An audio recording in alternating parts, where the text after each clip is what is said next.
Well, welcome everyone. My name is Kait Flanagan. I'm the marketing director here at Serendipity Labs. I want to thank you for joining us for today's webinar, our first of hopefully many, partnered with Bulleit Bourbon. This is a mixology session and also a happy hour. Just a quick background about Serendipity Labs, for those of you who are not familiar. We're an upscale, hospitality-focused workspace solution. We have over 25 locations nationwide, 5 of which we plan to open in 2021. Whether you need an occasional workspace for yourself or a long-term solution for your team, we have a variety of membership options that can be customized to meet your needs and budget. We're available to host any offsite meetings and events. And one thing that we find unique about our labs is the professional networking that happens organically amongst our members. Inspired by these connections, we created Link, which is an online platform where members can learn, inspire, network, and grow. We invite you to visit Link to view these events, and also please do reach out if you have content that you would like to share. A little bit of housekeeping before we get started. I'm going to ask that all attendees please save your questions and comments until the end. You can use the Q&A button located at the bottom of your screen to type in your questions, and then I will be presenting them to Kait. Also, at the end, we will be sending up a follow-up email that contains a video recording of this session, as well as a complimentary day pass to work at any Serendipity Labs. Now, a little bit about our guest. Kait Whitenack is a brand ambassador for Bulleit Bourbon. She represents the entire Southeast with a focus in Georgia, Florida, and North Carolina. She's native to Atlanta, Georgia, and currently resides in Decatur. Before joining the Bulleit Ambassador team last year, she bartended in various locations around Atlanta for 10 years. We're so happy to have an expert lead us on our mixology journey today. So without further ado, I'm going to hand it over to Kait. Awesome. Thank you so much, Kait. The two Kaits combined. And thank you guys. Sorry, one more thing. I would like to encourage you all to change the view to speaker view so you really get a full screen version of what Kait's presenting. It's right at the top, speaker view. Thank you. Thank you guys so much for having me. I am honored being from Atlanta. I got to check out all the amazing offices yesterday, and you guys are doing great things, so I would love to keep this partnership going and see what we can do in the future. I am on Instagram. If anyone wants to, tag me in a photo, ask me cocktail questions. It's Spiritus, SPIRITOUS_K8. But I love to contact and connect with everyone and just see what y'all are drinking. I post some cocktails sometimes, but without further ado, I think we can start making an old fashioned. I wanted to do a quick call out, and I can't really see anyone, so just go with me on this. But just wanted to make sure everyone had a little bit of ice before we start to dilute the whiskey. But if not, then it's not the end of the world either. So I'll pause for like 30 seconds, see if anyone has to scramble to their freezer really quickly. And I'm going to start putting ice in my cup.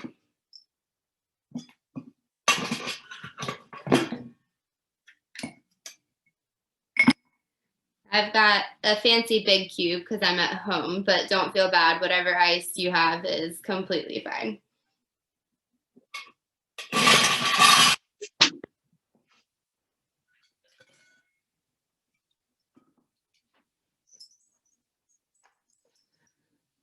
All right, so I'm going to start with a mixing glass to make the old fashioned. Old fashioned is like one of the oldest cocktails of all time. It dates back to the Prohibition era when you were really trying to use minimal ingredients to sort of enhance the flavor of the whiskeys that they had at the time, which weren't quite what we're drinking today.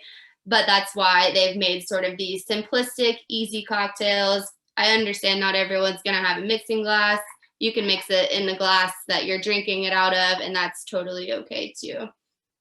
Now we're going to start with a little bit of Bulleit Bourbon. And if you're getting weird at home, I actually like to do a split base old fashioned as well. So I'll do half Bulleit Bourbon and half Bulleit Rye.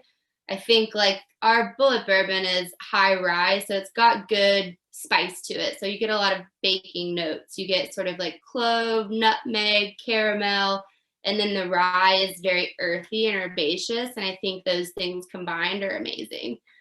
But for now, we're just gonna do Bulleit Bourbon, and you guys have a little airplane bottle, so you can just pour that whole thing right in.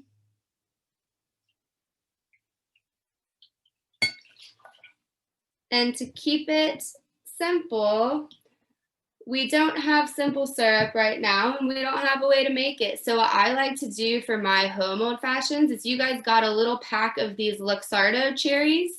There's also a brand called Filthy Cherries, which is what you guys have with you. And what makes them so special is that they're brandy soaked cherries. So they're delicious and decadent. And I like to actually use the cherry juice instead of simple syrup, because I like whiskey a lot. I don't know if you could tell. So I usually like a less sweet old fashioned. So you can go ahead and put your cherries, 1, 2, throw them both in there and tell me what you think later. And I'm gonna put a little bit of the cherry juice in here. And here's the brand if ever you guys wanna pick it up. It's your local liquor store. I think they have them in the grocery store as well. And you guys are given the cutest bottle of bitters. So bitters is a good way to just sort of like aromatically enhance the cocktail. We've got a little bit of orange bitters here. And I have a little bit of aromatic bitters as well. They don't sell it in tiny bottles, which is kind of a bummer, but hopefully next time we can do this in person, I can just make all 25 of you guys cocktails. And then we're going to stir. Stirring it, I usually give it about 20, 30 stirs. You can use a straw, you can use your finger, toothpick. It doesn't have to be a fancy bar spoon. The purpose of stirring is to dilute the cocktail. So one good way that I heard it put a long time ago is water is to whiskey what oxygen is to wine. So you really want to stir it and open up the cocktail, and it honestly gives it like a whole new life. And then if you've made it in your glass, you are good to go. There are no more steps involved. And I'm just going to strain it really quickly and get all the rest of the ice out so it's not super watered down. And if you have an orange peel, great. I like a little bit of orange peel too, but I don't have one right now either. And that is the super simple old fashioned. It's one of the easiest drinks to make. You can kind of like do it up and add flavors to it if you want to, but in my opinion, it doesn't need much else. But I know that it's a quick cocktail. If anyone has any questions or if you have any cocktail concerns or anything you've been making at home, I would love to hear it. But cheers, guys. Happy holidays.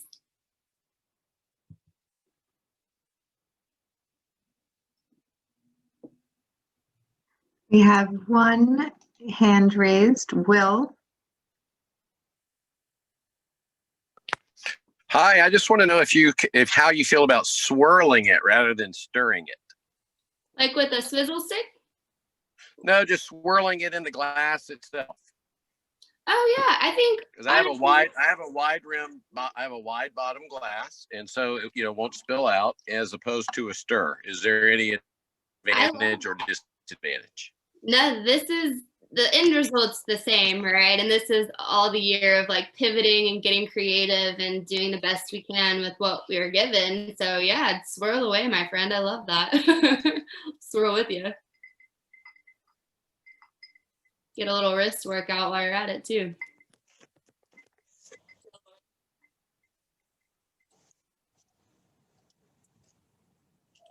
Okay, we do have a question from Maureen Kaminsky. She tried to make an old-fashioned using a sugar cube, but it was awful. How do you make simple sugar or syrup or whatever you were calling it?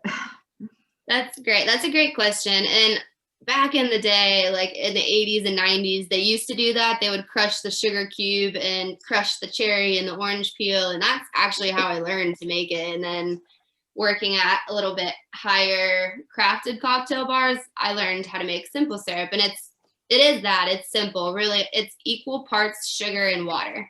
And it saves for at least 3 months. So you could keep like a little bottle in your fridge whenever you're trying to wow anyone. But like I said earlier, I really don't like sweet cocktails at all. So I use like maybe a spoonful of sugar or simple syrup. And you can also make a rich syrup, which is 2-to-1 sugar water for like a really sort of like a richer cocktail. But I do agree. I don't like the sugar cube thing. I'm glad we're evolving past that.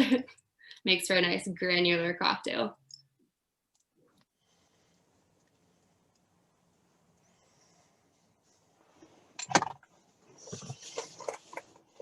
You want to tell us a little bit about the Bulleit brand, how it started?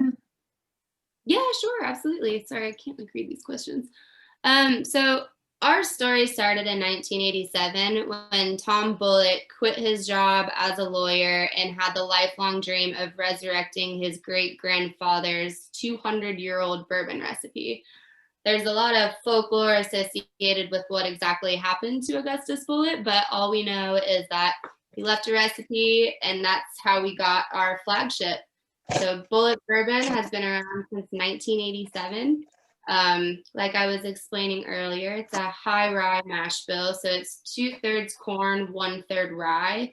And for a typical bourbon, that's usually we're considered to have a very high rye bourbon.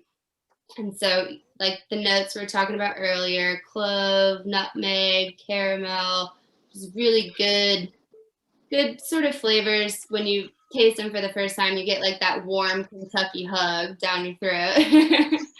And after about 10 years of bartenders begging for us to make a rye whiskey, we introduced Bulleit Rye to the world in 2011. And this is the green label. And people have a lot of misconceptions about what rye whiskey is. They think, it like puts hair on your chest, but this is honestly my favorite expression that we have. I try not to like tell the other ones, but this is 95% rye, 5% malted barley. And the malted barley kind of kick-starts the fermentation process, which is why it's so important. But I love the rye because it has really big green notes, so matching the label on the bottle. Get a lot of like mint, menthol, licorice, a little bit of lime. It sort of like dances on your tongue. It's incredible. It's more of like a cooling, earthy, herbaceous compared to like the high rye spice, which is interesting because, this is 95% rye. But our rye is killer in a Manhattan. I drink it neat with like my favorite local beer. It's wonderful. And going even further, some expressions that, maybe aren't super well known. We've got the Bulleit 10-year. So the Bulleit 10-year is the exact same mash bill as Bulleit Bourbon, just aged for a decade. It's actually aged for 10 to 13 years typically, because we do blend and mingle our whiskeys. But one of the laws of bourbon states that you have to use the youngest age statement on the bottle, or everyone would run around saying they had a 13-year-old whiskey.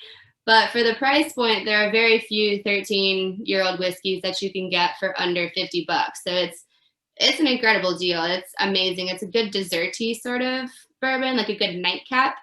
I get notes like big oaky tannins because it's been in barrels for a decade. So Kentucky has pretty true seasons. So in the summer, the barrels expand, and in the winter, it's cold, so they contract. So for a decade, it's just pumping really big oaky vanilla notes. I think this tastes sort of like burnt creme brulee. I've heard burnt marshmallow.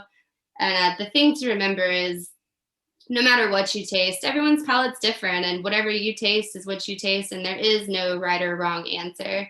But I love this one around a campfire. We've also got a barrel strength, which I don't think I have out here, but again, same mash bill. We just don't chill filter it at all, so there's no water added. It's just like straight Kentucky fire off the still into the barrel. a pretty bold 124 proof. I like to take it camping because I joke that it like pulls its own weight.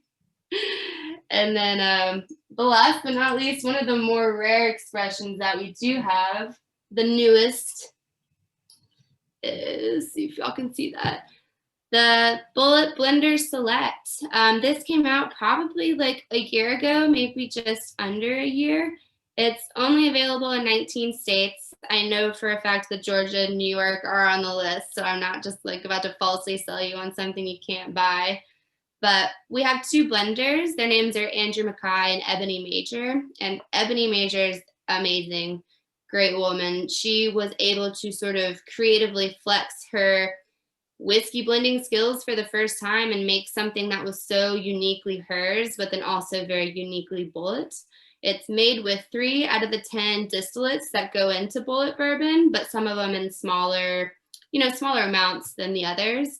But this is amazing. It is decadent. I get like vanilla, cherry. You almost just want to like pour it over ice cream. And it's only sitting at like $55 too for being 100 proof. So if you guys see it in the store and you feel like taking a dab at it, please like tag me and let me know your thoughts. We won number 4 for this whiskey on Whiskey Advocate this year. So it's something that we're very proud of, and I'm super proud of Ebony for doing her own thing and killing the game. But yeah, that's like a little bit about us. If anyone has any questions or wants to dive a little bit deeper into like rye versus bourbon or anything, I'm not sure what everyone knows, but I'm definitely here. The next question is, can you explain the difference between rye, bourbon, and whiskey? Yeah, that's a great question. And honestly, it took me a while to figure that out too in life. Whiskey is sort of like the title, right? So you have rye whiskey and you have bourbon whiskey. Bourbon has to be 51% corn and rye whiskey has to be 51% rye. There's like 10 other laws of bourbon out there that are required. One thing I learned that wasn't real is that whiskey doesn't have to be made in Kentucky.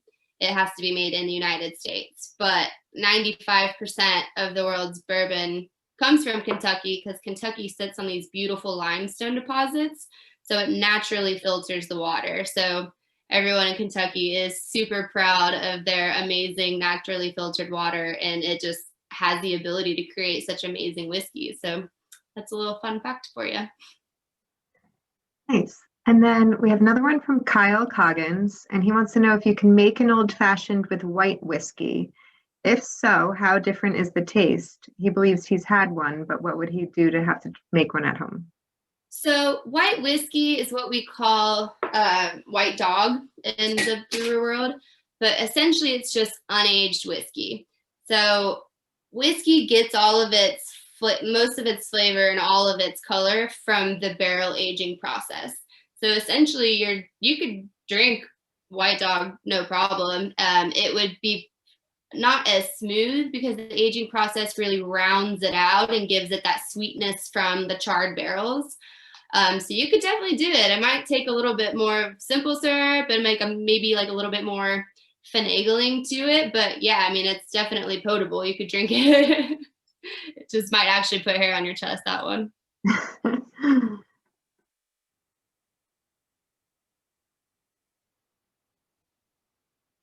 Is everyone enjoying their cocktails?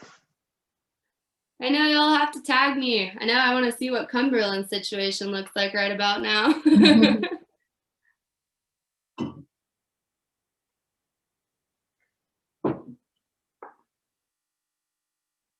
Well, this was great. Thank you, Kait, for your time and sharing your bourbon knowledge with us.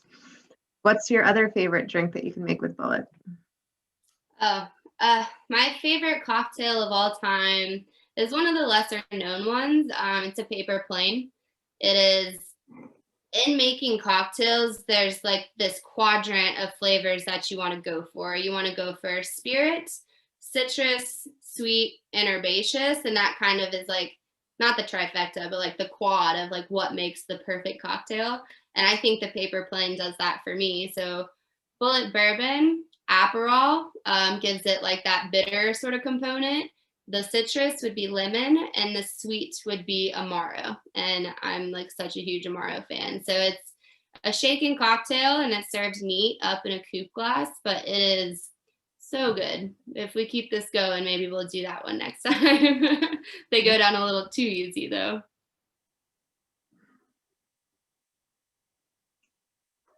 Excellent. Well, at this time, I'll open it up if anyone has any final questions. I think the quiet means that they're all enjoying their drinks at this point. Yeah, not a bad thing. It's like when no one's talking at the dinner table, right? Everyone's just well, we enjoying. have a few minutes left with our expert here. Now's your chance. And if you think of a question at like 10 p.m., please, again, look me up on Instagram. I really love hearing from everyone and connecting, and that's how we learn and grow, right? Definitely.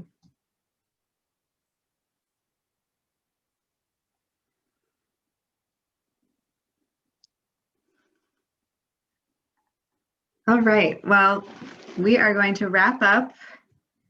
Thank you guys all for joining us. Again, there'll be a follow-up email and we'll send you a video recording of this webinar. So in case you missed any of the details on how to make the old-fashioned or just want to watch again and learn more about bourbon, you'll be able to do so. Yeah, thank you guys so much for having me. I hope everyone has a safe and happy holiday and stay warm with some whiskey. Whiskey blankets are real. All right, good night, everybody. Cheers. Night, cheers.